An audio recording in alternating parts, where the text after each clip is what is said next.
How's it going, guys? Yale here. We're doing another Ask Me Anything reply video. It's been a little while since we've done one of those, and honestly, I just kind of miss doing them, so I thought, let's get back to it. The way it works is I generally post uh, essentially an Ask Me Anything on Monday, trying to get questions from you guys, and then in the comments, people respond, and I then make a reply video like this one. Please pardon the somewhat barren background. Ashley and I are actually in the middle of moving. We're moving out of an apartment and into a house, still a rental property, but it's very exciting.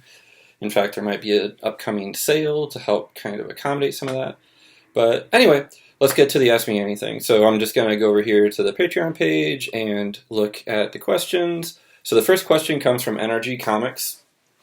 What are your thoughts on Green Lantern Jessica Cruz?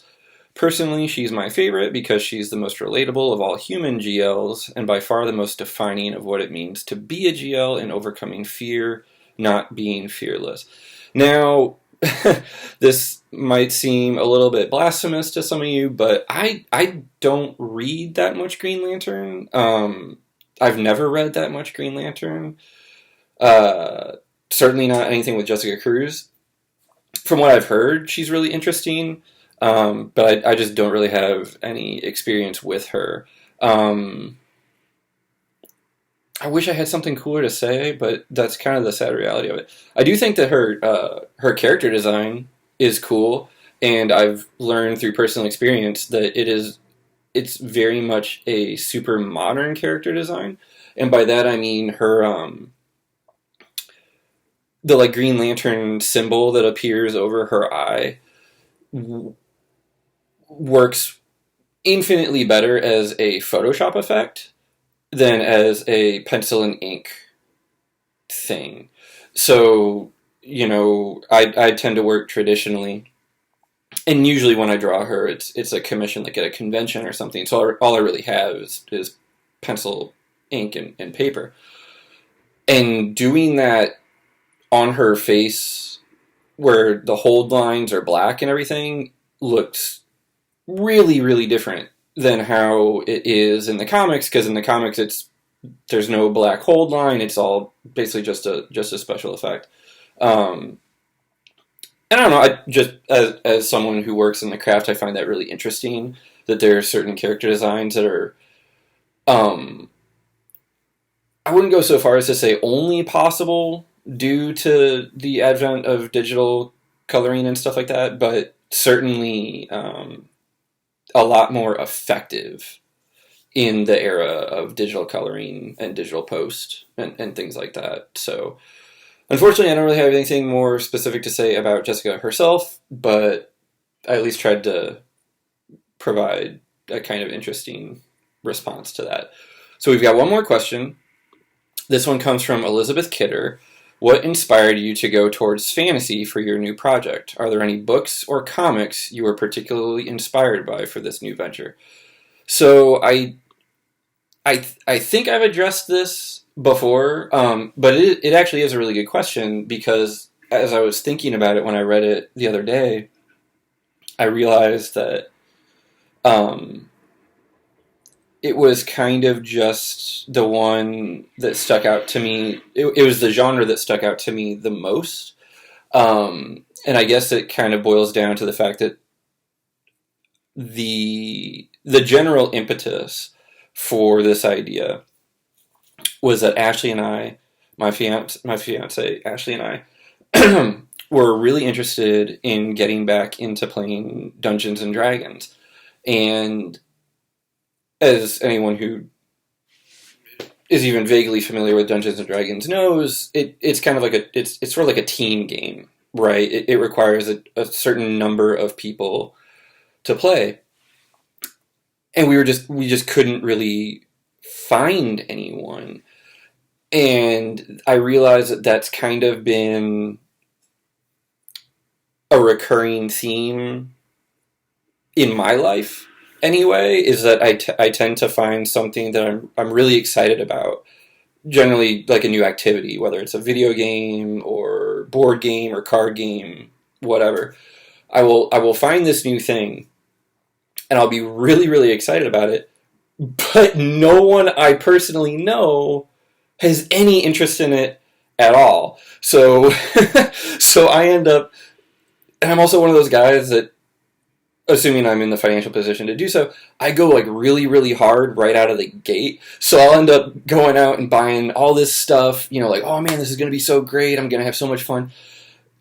I'll try to talk my friends into playing it with me, and no one, everybody's like apathetic at best. Like, oh, that sounds cool, but I don't think I really want to do anything. So anyway, I was like, well, that could maybe be sort of an interesting story. Going back to the Dungeons and Dragons thing, like, Dungeons and Dragons is all about adventurers going out. And I was like, well, what if you had a character who really badly wanted to go out and be like a D&D hero type, but he didn't have an adventuring party? And, I realized that was very shonen and very traditional, like, JRPG, Final Fantasy, Dragon Quest, things like that. So it just kind of felt very fantasy to me. Now, the reality is, the setting could be anything. You could do that in like a sci-fi world. You could do that in the real world. But because that general concept is very tied to things that I associate with fantasy, that's basically why the new project it takes place in a fantasy setting. As far as like books or comics or anything like that,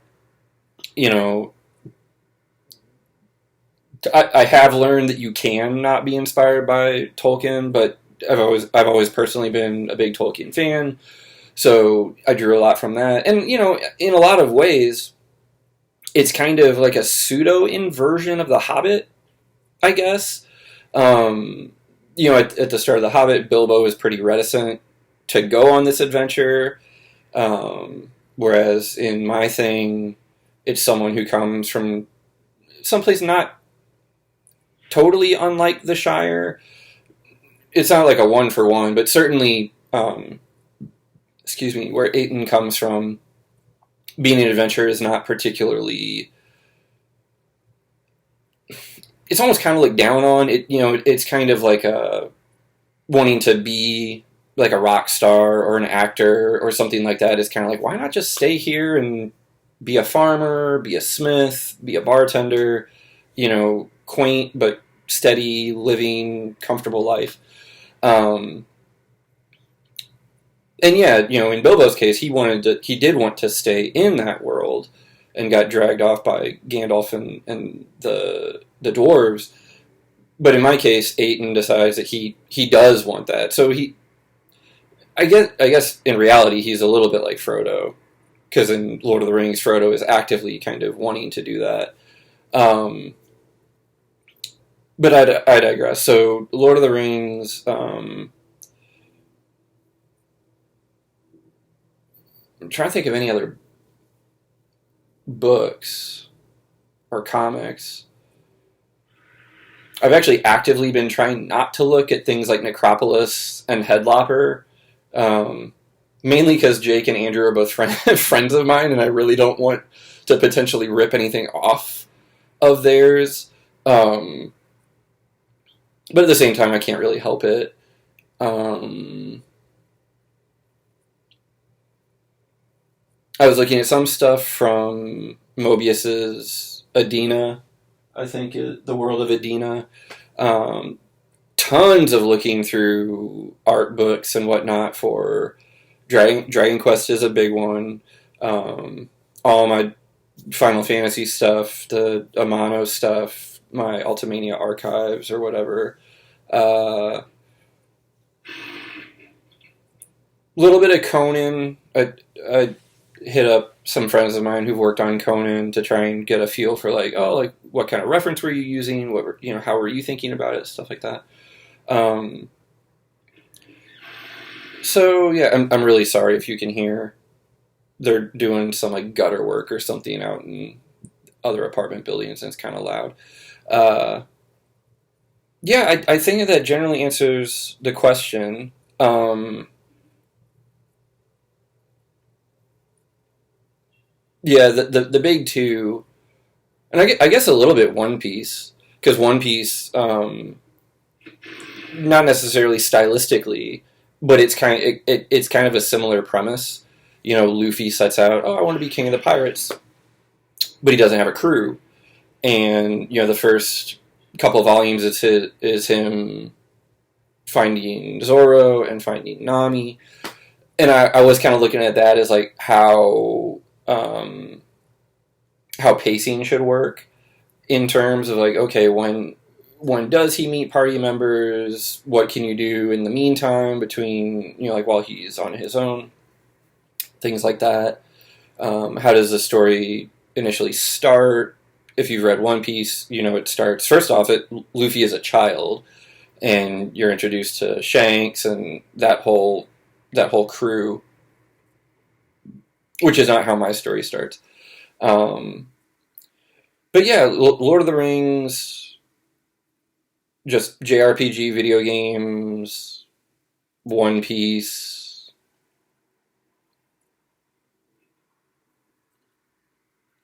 I guess a little bit of My Hero Academia too. Um, it does pull a lot from shonen. And I don't apologize for that. People love shonen. I like shonen when it's done well and done interestingly.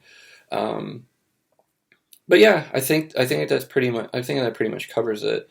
I apologize if this got a little rambly, particularly when I have questions that I'm really excited to answer. I tend to be pretty long winded, but I hope it was at least interesting. You know, that's the whole point of the AMA thing, I guess. Um, but anyway, on that note, I will end it here. Thank you so much for the questions. Hopefully, next time we get a little bit more, but that's fine. You know, if this really is a thing where I'm only answering one, two, three questions at a time, no big deal. But yeah, I'm actually going to get back to work on inking page number 5 of the creator owned, and probably move some stuff over to the house later also. Anyway, so yeah, thanks again, and hopefully I'll see you guys again next week. All right, take care.